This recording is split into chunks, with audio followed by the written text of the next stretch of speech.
মহারাজজি বেরিয়ে যাওয়ার সঙ্গে সঙ্গে কিন্তু ভক্তরা দেখে লুটিয়ে পড়েছিল রাস্তায়। শ্রী হরিবংশ মহারাজজি প্রভুজি মহারাজজি কিন্তু এখন পদযাত্রা থেকে বেরিয়ে এখান থেকে গেল কিন্তু, আর প্রভুজির আশীর্বাদে কিন্তু দর্শন হলো। জয় হরিবংশ রাধে, জয় হরিবংশ রাধে, রাধে রাধে। মহারাজজির দর্শনের জন্য কিন্তু প্রত্যেক দর্শনার্থীরা কিন্তু প্রতীক্ষার প্রহর গুনছিল। তার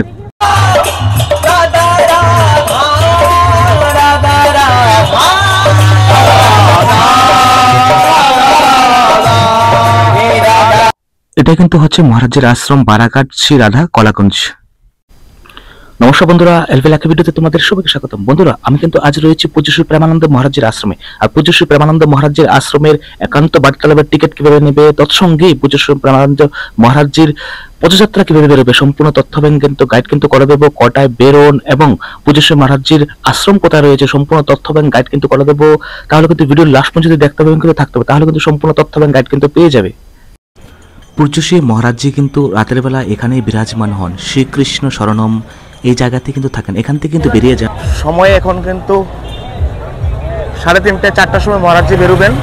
প্রচুর সংখ্যক দর্শনার্থীর ভিড় দেখো রয়েছে। প্রথমে কিন্তু তোমাদের পূজ্য শ্রী মহারাজজি রাতের বেলা যে পথ পরিক্রমায় বেরোয় এই তথ্যটা দিয়ে দিব। তারপর কিন্তু তোমাদের একান্ত বার্তালাপের টিকিট কিভাবে নিতে হবে সেই তথ্য কিন্তু দিয়ে দেবে। তাহলে কিন্তু ভিডিওর লাস্ট পর্যন্ত অবশ্যই থাকতে হবে।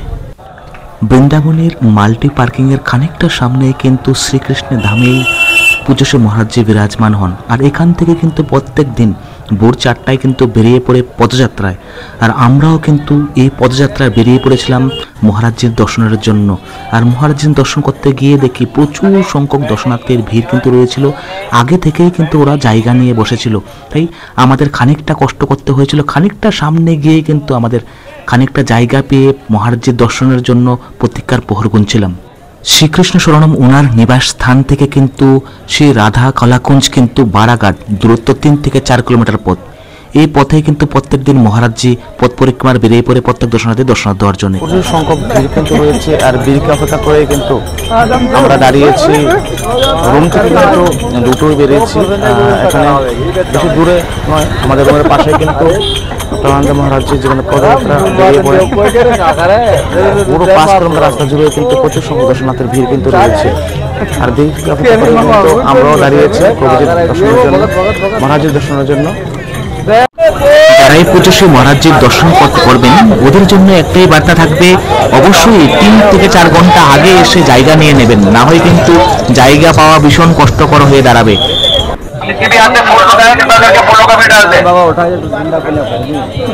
नोट करिए पूज्य महाराज जी के आते समय अपने कैमरा से लेके फोन की फ्लैश लाइट को ऑफ रखिए।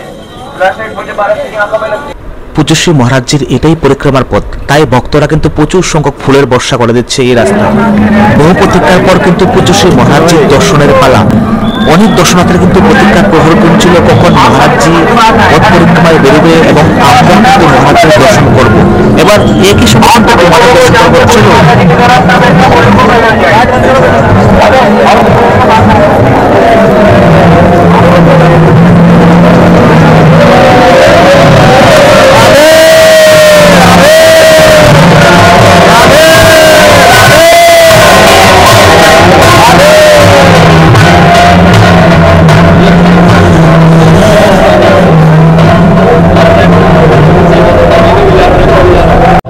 বহু প্রতীক্ষার পর কিন্তু পূজ্য শ্রী মহারাজজির দর্শন পেলাম। আর দর্শন পেয়ে নিজেকে কিন্তু ভাগ্যবান মনে হয়েছিল। আর তোমরা কি দর্শন করতে পেরেছিল অবশ্যই কিন্তু কমেন্টে জানাবে। বৃন্দাবনবাসীরা কিন্তু ভগবান শ্রীকৃষ্ণের রূপ মনে করে শ্রী প্রেমানন্দ মহারাজজিকে। তার কিন্তু প্রতিরূপ এই দেখ। শ্রী হরিবংশ মহারাজজি প্রভুজি মহারাজজি কিন্তু এখন পদযাত্রা থেকে বেরিয়ে এখান থেকে গেল কিন্তু, আর প্রভুজির আশীর্বাদে কিন্তু দর্শন হলো। জয় হরিবংশ রাধে, জয় হরিবংশ রাধে, রাধে রাধে রাধে। পূজ্য শ্রী মহারাজের দর্শন পাওয়ার জন্য কিন্তু ক্ষুদ্র শিল্পীরাও সেই রাধারানীর বেশেই কিন্তু এসেছিল।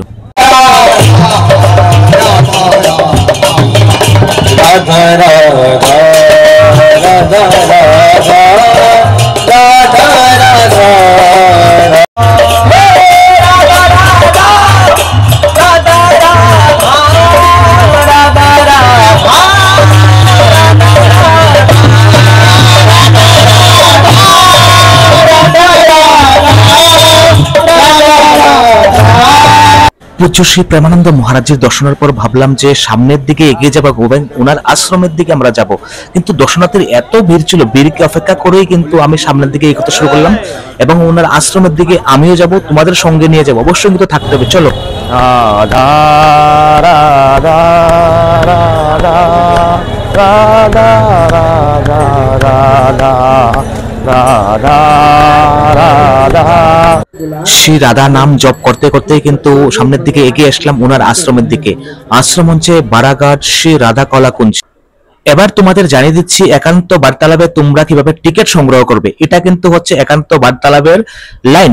এই লাইন দাঁড়িয়ে কিন্তু 6টা থেকে 9টা পর্যন্ত টিকিট দেওয়া হবে। আর একটা জিনিস কিন্তু জানিয়ে দিচ্ছি, এখানে যদি তোমরা 2 থেকে 3টা দাঁড়িয়ে পড়ো তাহলে কিন্তু পূজ্য শ্রী মহারাজের দর্শনও পেয়ে যাবে, তৎসঙ্গে কিন্তু তোমরা টিকিটও সংগ্রহ করে নেবে। এরই সঙ্গে কিন্তু পূজ্য শ্রী মহারাজের দর্শনের জন্য প্রথম দিকের টিকিট কিন্তু পেয়ে যাবে। বন্ধুরা, আমি বেসিক্যালি ট্যুরিজমের ভিডিও বানিয়ে থাকি, আর যদি ট্যুরিজমটা তোমাদের পছন্দ হয় তাহলে অবশ্যই আমার চ্যানেলটাকে সাবস্ক্রাইব করে দেবে আর বেল আইকনটা অবশ্যই অন করে দেবে, তাহলে পরবর্তী যে ভিডিওগুলো আছে তা কিন্তু অনায়াসে পেয়ে যাবে। ধন্যবাদ। বারাঘাট শ্রী রাধা কলাকুঞ্জে কিন্তু রয়েছে পূজ্য শ্রী মহারাজের আশ্রম। এই হচ্ছে আশ্রমের গেট। এবার এই দিক দিয়ে যদি চলে যাও তাহলে কিন্তু মাল্টি পার্কিং, আর এই দিক দিয়ে যদি চলে যাও তোমরা তাহলে কিন্তু নিধিবন। আর এর সামনে কিন্তু রয়েছে ভক্তি বেদান্ত হসপিটালের উল্টো পাশে কিন্তু রয়েছে মহারাজের আশ্রম। বন্ধুরা, ভক্তি বেদান্ত হসপিটালের সামনে কিন্তু প্রেমানন্দ মহারাজজি প্রভুজির কিন্তু আশ্রম রয়েছে। এই আশ্রমে কিন্তু তোমরা বৃন্দাবনের যে কোনো স্থান থেকে কিন্তু তোমরা চলে আসতে পারবে। মাল্টি ন্যাশনাল পার্ক, তারপরে নিধিবন, যে কোনো জায়গা থেকে কিন্তু তোমরা যখন বলবে যে প্রেমানন্দ মহারাজজি প্রভুজির আশ্রমে যাব, যে কোনো টোটোওয়ালা তোমাদের কাছ থেকে কিন্তু 50 টাকা বা 40 টাকা বা 100 টাকার মধ্যে তোমাদের আশ্রমের ভিতরে নিয়ে আসবে। আর অনায়াসেই তোমরা কিন্তু এখানে চলে আসতে পারবে। আর তাও তোমাদের বোঝার স্বার্থে আমি বলে দিচ্ছি, ভক্তি বেদান্তা হসপিটালের সামনেই কিন্তু রয়েছে প্রেমানন্দ মহারাজজি প্রভুজির আশ্রম। আর আশ্রমে ঢুকেই ডান দিকে কিন্তু চলে যেতে হবে। তোমরা যদি টোকেন না পালে কিন্তু ভিতরে কিন্তু প্রবেশ করে কিন্তু প্রভুজির দর্শন করতে পারবে। প্রভুজির এখানে যে মন্দিরের ভিতরে দর্শন করতে পারবে। প্রভুজি কিন্তু প্রেমানন্দ মহারাজজির দর্শনের জন্য কিন্তু তোমাদের একান্ত বার্তালাপের টিকিট নিতে হবে। টিকিট নিয়ে তোমরা কিন্তু দর্শন করতে পারবে। এই জায়গাটাই কিন্তু হচ্ছে পূজ্য শ্রী মহারাজের আশ্রম। এবার খানিকটা আমি ভিউ তুলে ধরছি তোমাদের, এবার জুম করেও কিছুটা সামনে দেখে দিচ্ছি। এই যে দেখো লোকগুলো দাঁড়িয়ে আছে, এটাই কিন্তু হচ্ছে মেইন আশ্রম। এখানে কিন্তু একাত্তর বার্তালাপ হয়। বন্ধুরা, এলভি লাকি ভিডিওতে আজকের জন্য এতটুকুই। দেখা হচ্ছে নেক্সট ভিডিওতে। ভালো থাকবে, সুস্থ থাকবে, সঙ্গে থাকার জন্য অসংখ্য ধন্যবাদ।